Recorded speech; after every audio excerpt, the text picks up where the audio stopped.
Assalamualaikum warahmatullahi wabarakatuh.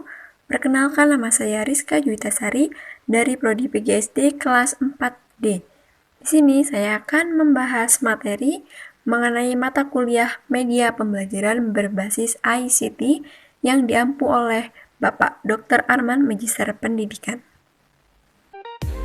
Baik, pada pertemuan kali ini akan membahas mengenai teori-teori yang mendukung penggunaan media pembelajaran berbasis ICT. Untuk yang pertama ada teori behaviorisme yang dikemukakan oleh B.F. Skinner. Jadi teori ini itu paling banyak diyakini oleh masyarakat atau banyak orang. Menurut teori ini hasil belajar itu diukur melalui perilaku siswa. Nah,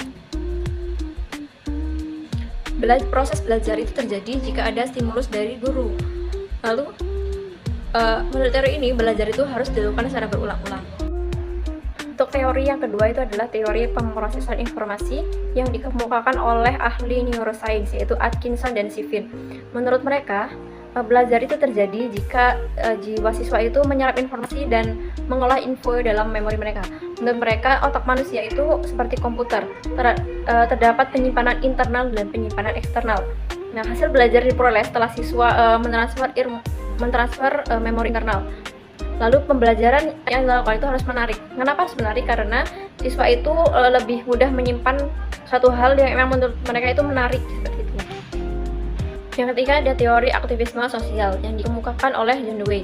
Jadi menurut teori ini belajar terbaik adalah belajar melalui pengalaman yang nyata atau pengalaman sosial atau interaksi sosial melalui model yang kontekstual. Karena tidak semua dunia nyata itu bisa dihadirkan dalam kelas. Untuk teori yang keempat itu adalah teori kognitif sosial yang dikemukakan oleh Albert Bandura.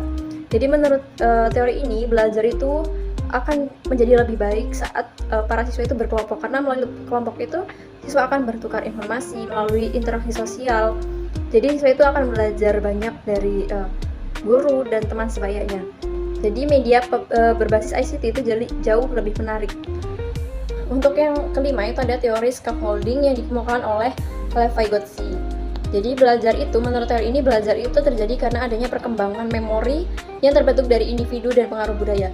Dalam teori ini juga terkenal yaitu mengenai zona perkembangan proksimal. Jadi siswa itu belajar sesuai dengan tingkatannya. Belajar lebih baik jika dibantu oleh ahli seperti guru, dosen, seperti itu. Untuk yang keenam itu ada teori perkembangan anak yang dikemukakan oleh Jean Piaget.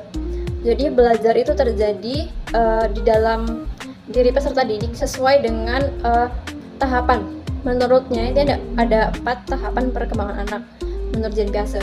Yang pertama ada tahapan sensori motor yaitu usia 0 sampai 2 tahun. Lalu ada praoperasional yaitu di usia 3 sampai 6 tahun. Jadi di usia ini tuh siswa anak-anak itu lebih suka bermain. Jadi bermain adalah belajar.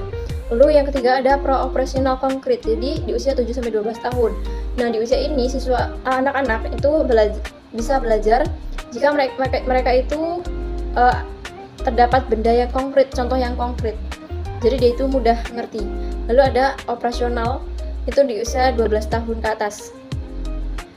Di usia ini itu udah mulai abstrak, jadi sudah tidak memerlukan contoh yang konkret. Dan untuk teori selanjutnya yaitu teori discovery learning yang dikemukakan oleh Jeremy Brenner. Jadi menurut teori ini belajar terbaik itu belajar melalui interaksi dengan lingkungannya. Jadi siswa itu bisa menyelidiki atau menemukan sendiri pengalaman belajarnya. Melalui media ICT ini siswa itu dapat menemukan dan tidak terbatas seperti itu. Dan yang terakhir teori multiple intelligence yaitu menurut Howard Gardner. Jadi menurut teori ini siswa itu berbeda-beda cara belajarnya. Nah, dari itu guru itu harus bisa memfasilitasi serta menyesuaikan perbedaan yang ada pada individu siswa tersebut untuk mengembangkan minat dan bakat siswanya. Sekian video yang bisa saya sampaikan. Kurang lebihnya saya mohon maaf. Saya akhiri. Wassalamualaikum warahmatullahi wabarakatuh.